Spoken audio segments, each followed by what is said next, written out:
Hello friends, welcome to study smart studio. आज हम biology में जीवों का वर्गीकरण पढ़ेंगे। इस टॉपिक को हम 6 भाग में डिवाइड करके पढ़ेंगे। आज हम मुख्यतः मोनिरा जगत के बारे में पढ़ेंगे। यह हमारा मोनिरा जगत का भाग दूसरा है। इससे पहले एक भाग अपलोड हो चुका है, आप उसको हमारी प्लेलिस्ट में जाकर देख सकते हैं। तो आज का पहला प्रश्न है, पृथ्वी पर सर्वाधिक संख्या में पाए जाने वाला जीव है बैक्टीरिया। पृथ्वी पर सर्वाधिक बैक्टीरिया पाए जाते हैं। नेक्स्ट है, सभी बैक्टीरिया या जीवाणु किस जगत के अंतर्गत आते हैं? मोनिरा जगत के अंतर्गत। बैक्टीरिया या जीवाणु मोनिरा जगत के अंतर्गत आते हैं। मोनिरा जगत के 90% जीव जीवाणु हैं।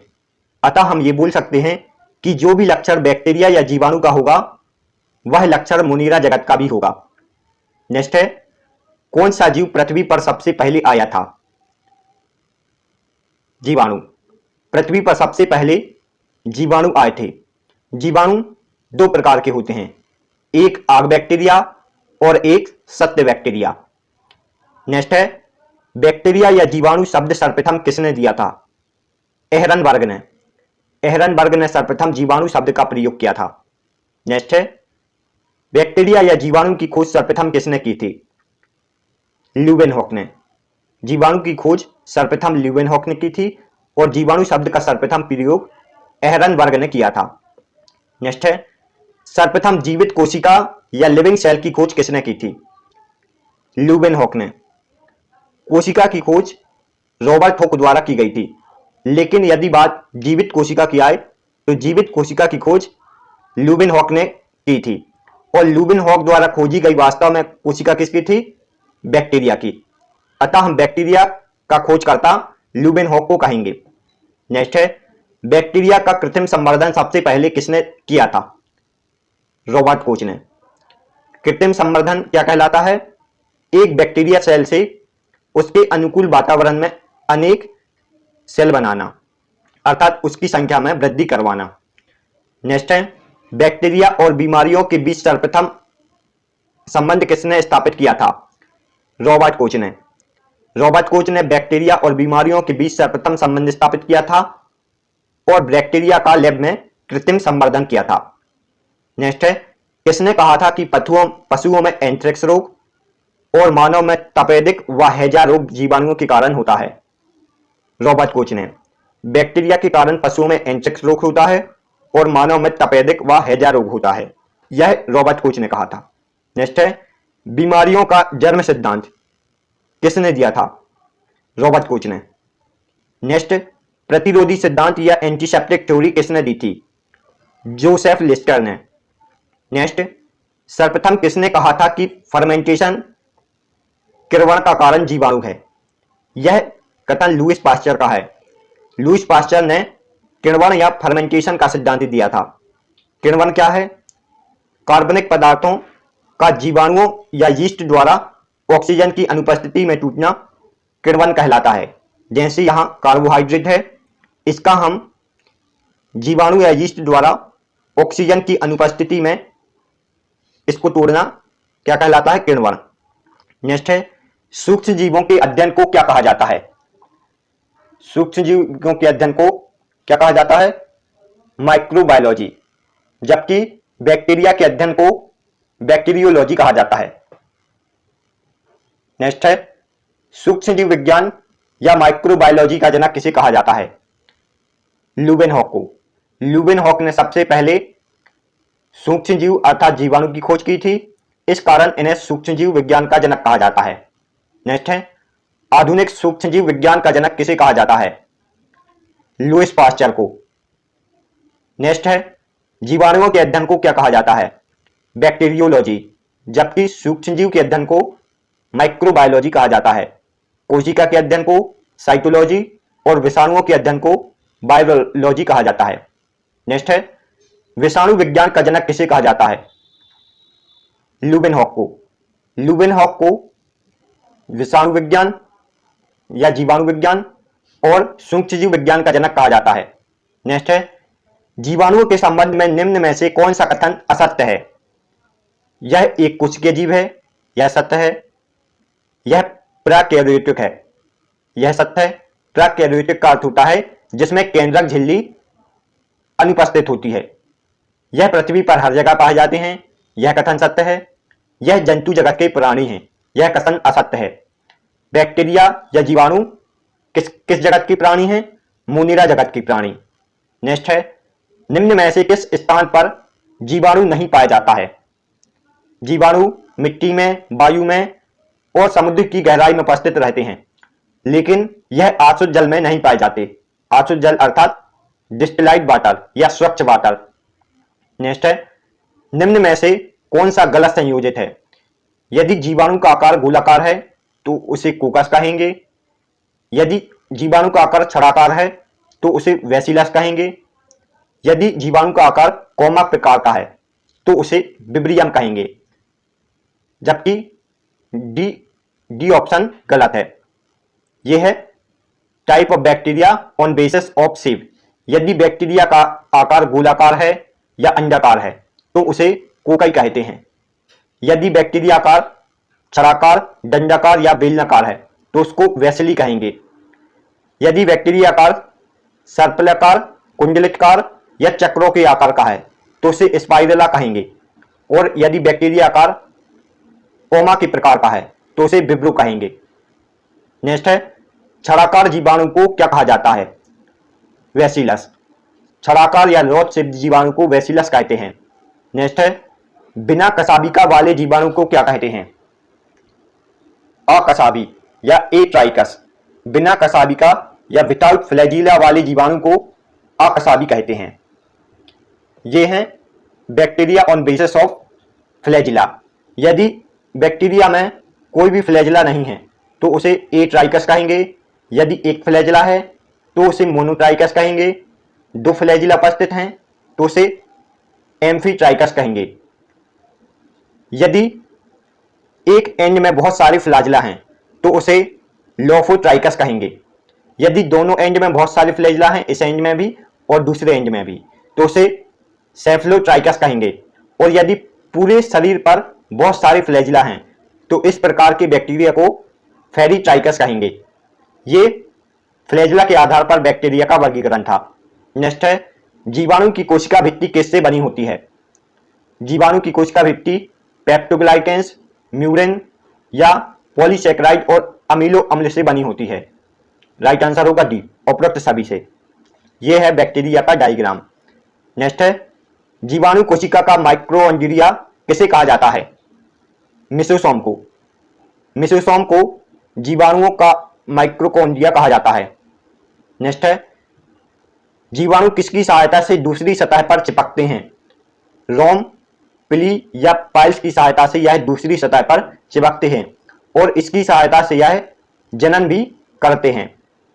नेक्स्ट है, जीवाणुओं के कोशिका द्रव्य में क्या पाया जाता है? यह जीवाणु का कोशिका द्रव्य है। इसमें क्या पाया जाता है? राइबोसोम। जीवाणु की कोशिका द्रव्य में राइबोसोम पाया जाता है, जबकि इसमें लाइसोसोम, वास्तविक नाभिक और माइटोकॉन्ड्रिया अनुपस्थित रहता है। नेक्स्ट है, जीवाणु की कोशिका में निम्न में से क्या उपस्थित नहीं होता है? जीवाणु की कोशिका में ना तो वास्तविक नाभिक, ना ही केंद्रक झिल्ली और ना ही हिस्टोन प्रोटीन उपस्थित होता है। राइट आंसर डी, इनमें से कोई नहीं। नेक्स्ट है, यह है बैक्टीरिया का डायग्राम। बैक्टीरिया में सेल वॉल उपस्थित रहती है। सेल वॉल के अंदर सेल मेम्ब्रेन रहती है और सेल वॉल के बाहर कैप्सूल की संरचना उपस्थित रहती है। कैप्सूल में जो लंबे लंबे ये बाल निकले हैं उसे पाइल्स बोलते हैं। पाइल्स की सहायता से बैक्टीरिया जनन करता है और ये लंबी सी पूंछ, इसका नाम फ्लैजिला है। इसकी सहायता से बैक्टीरिया गति करता है। सेल मेम्ब्रेन के अंदर जीवद्रव भरा होता है। जीवद्रव में राइबोसोम और डीएनए उपस्थित रहता है। यह आपको सब याद रखना है। नेक्स्ट है, मोनिरा जगत का सामान्य लक्षण नहीं है। मोनिरा जगत के सामान्य लक्षण कौन कौन से हैं? मोनिरा जगत के जीव एककोशिकीय होते हैं, यह प्रोकैरियोटिक जीव होते हैं और यह स्वयंपोषी और परपोषी दोनों होते हैं। और मोनिरा जगत के जीवों में कोशिका भित्ति उपस्थित होती है, जबकि यहां लिखा है अनुपस्थित होती है। तो इसका राइट आंसर होगा डी। मोनिरा जगत का सामान्य लक्षण डी नहीं है। नेक्स्ट है, जीवाणु के राइबोसोम को क्या कहा जाता है? पॉलीसोम। जीवाणु के राइबोसोम को पॉलीसोम कहते हैं। नेक्स्ट, निम्न में से क्या केवल प्रकाश संश्लेषी जीवाणु में पाया जाता है? क्रोमोटोफोर। क्रोमोटोफोर केवल प्रकाश संश्लेषी जीवाणु में पाया जाता है। नेक्स्ट, जीवाणु होते हैं, ज्यादातर जीवाणु परपोषी होते हैं और कुछ जीवाणु स्वपोषी होते हैं। अतः जीवाणु कुछ परपोषी होते हैं और अधिकतम कुछ स्वपोषी होते हैं और अधिकतम परपोषी होते हैं। यह कथन आपको याद रखना है। नेक्स्ट है, जीवाणुओं में जनन की सामान्य विधि है। जीवाणुओं में सामान्यतः द्विविखंडन या बाइनरी फिजन द्वारा जनन होता है। बाइनरी फिजन में एक कोशिका विभाजित होकर दो अन्य कोशिका बनाती हैं। नेक्स्ट है, जीवाणु में प्रतिकूल परिस्थितियों में अत्यंत दृढ़ भित्ति वाली रचनाएं बनती हैं, जिसे क्या कहते हैं? इस रचना को अंतःजीवाणु या एंडोस्पोर कहते हैं। नेक्स्ट है, निम्न में से कौन सा जीव समूह तेजी से वृद्धि करता है? जीवाणु। जीवाणु सबसे तेजी से वृद्धि करता है। इसमें बाइनरी फिजन बहुत तेजी से होता है। नेक्स्ट है, विषाणुओं द्वारा जीवाणुओं में लैंगिक जनन क्या कहलाता है? राइट आंसर है बी, जीन वाहन या ट्रांसडक्शन। जब जीवाणुओं में विषाणुओं के द्वारा लैंगिक जनन होता है तो उसको जीन वाहन कहते हैं। यह है रिप्रोडक्शन इन बैक्टीरिया। बैक्टीरिया में लैंगिक और अलैंगिक दोनों प्रकार का जनन होता है। अलैंगिक में बाइनरी फिजन, एंडोस्पोर्म और कास्ट द्वारा जनन होता है, जबकि लैंगिक जनन में संयोगन, रूपांतरण और जीन वाहन द्वारा जनन होता है। नेक्स्ट है, जीवाणुओं के लैंगिक जनन में क्या होता है? इसमें अनुवांशिक पुनर्योजन या जेनेटिक रिकॉम्बिनेशन होता है और यह जेनेटिक रिकॉम्बिनेशन किसकी सहायता से करते हैं? पाइल्स की सहायता से। नेक्स्ट है, निम्न में से कौन सा एक जीवाणुओं में लैंगिक जनन की विधि नहीं है? विखंडन या बाइनरी फिजन। यह एक अलैंगिक जनन की विधि है, जबकि संयुगन, जीन वाहन और रूपांतरण जीवाणुओं में लैंगिक जनन की विधि है। नेक्स्ट, निम्न में से कौन लैंगिक जनन नहीं कर सकता है? नीली हरित शैवाल। यह लैंगिक जनन नहीं कर सकती है, जबकि जीवाणु, जंतु व कवक जीवाणु यह सभी लैंगिक जनन कर सकते हैं। नेक्स्ट, जीवाणुओं में आनुवांशिक पदार्थ के रूप में क्या होता है? डीएनए। जीवाणुओं में आनुवंशिक पदार्थ के रूप में डीएनए होता है। डीएनए का फुल फॉर्म क्या है? Deoxy ribonuclease acid. नेक्स्ट है, दूध से दही या पनीर बनाने में या दूध के खट्टा होने में कौन सा जीवाणु कार्य करता है? लैक्टोबैसिलस। नेक्स्ट, डेयरी उत्पादन में दूध को 15 सेकंड तक 71 डिग्री सेल्सियस पर गर्म करके तेजी से ठंडा करना क्या कहलाता है? पाश्चुरीकरण। इससे इस क्रिया के द्वारा दूध को ज्यादा देर तक रख सकते हैं और यह क्रिया किसने दी थी? लुईस पाश्चर ने। नेक्स्ट है, जीवाणुओं का उपयोग किया जाता है।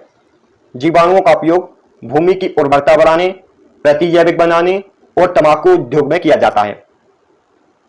नेक्स्ट है, नाइट्रीफाइंग जीवाणु अमोनिया को किस में बदल देता है? नाइट्रेट में। नाइट्रीफाइंग जीवाणु अमोनिया को नाइट्रेट में बदल देता है। नेक्स्ट है, जीवाणु रोग उत्पन्न करता है। जीवाणु पौधों, जानवरों और मनुष्य इन सभी में रोग उत्पन्न करता है। यह जीवाणुओं के द्वारा होने वाले रोग हैं। जीवाणु के द्वारा आलू में सैतल रोग, नींबू में कैंकर रोग, गेहूं का टंडू रोग, सेब का अग्निनीरजा रोग, चावल का अंगमारी रोग और फलों में क्राउन गॉल रोग होता है, जबकि पशु में कालापैर रोग और भेड़ में एंथ्रेक्स रोग जीवाणुओं के कारण होता है। ये आप इसको एक बार पढ़ लीजिए। और जंतुओं में कौन कौन से रोग होते हैं जीवाणुओं के कारण? हैजा, डिप्टीरिया, निमोनिया, टाइफाइड, काली खांसी, कोठ या कुष्ठ, इसके अलावा गिनोरिया, सिफिलिस, टिटनेस, क्षय रोग, प्लेग, सुजाक, यह सभी रोग जीवाणुओं के कारण होते हैं। यह उससे प्रभावित अंग है, इस रोग से प्रभावित अंग, और यह उस बैक्टीरिया का नाम है जिसके कारण यह रोग होता है। आप वीडियो को पॉज करके इसको एक बार पढ़ लीजिए। नेक्स्ट है, टाइफाइड नामक बीमारी किस जीवाणु से होती है? टाइफाइड साल्मोनेला टाइफी से होती है। नेक्स्ट है, निम्न में से कौन जीवाणु जनित रोग नहीं है? चेचक जीवाणुओं से नहीं होता है, जबकि हैजा, कुष्ठ रोग, निमोनिया यह सभी जीवाणु जनित रोग हैं। नेक्स्ट, टाइफाइड का जीवाणु है। टाइफाइड का जीवाणु साल्मोनेला टाइफी है। नेक्स्ट है, जीवाणु द्वारा कौन सा हानिकारक पदार्थ बनता है? टॉक्सिन। जीवाणु टॉक्सिन या विषाक्त का निर्माण करते हैं। नेक्स्ट, जीवाणु ऑक्सीजन की अनुपस्थिति में कार्बनिक पदार्थों का अपघटन किस प्रक्रिया द्वारा करते हैं? किण्वन या फर्मेंटेशन द्वारा। नेक्स्ट, निम्न में से कौन सा जीवाणु जनित रोग है? जीवाणु के द्वारा नींबू में कैंकर रोग, गेहूं में टिंडू रोग और सेव में क्राउन गोल रोग होता है। यह सभी जीवाणु जनित रोग हैं। नेक्स्ट, जानवरों में काला पैर रोग किससे जनित रोग है? जीवाणुओं से। जानवरों में काला पैर रोग जीवाणुओं के कारण होता है। नेक्स्ट, किस जगत में पोषण का सबसे विविध तरीका है? मोनिरा जगत में। मोनिरा जगत में पोषण का सबसे विविध तरीका उपस्थित है। जो लक्षण मोनिरा जगत के होते हैं वही लक्षण बैक्टीरिया के होते हैं। मोनिरा जगत में कुल 90% जीव बैक्टीरिया हैं। Thanks for watching. यदि आपको हमारी वीडियो पसंद आई हो तो आप हमारी वीडियो को लाइक और चैनल को सब्सक्राइब जरूर करें। तो मिलते हैं नेक्स्ट वीडियो में, तब तक के लिए गुड बाय।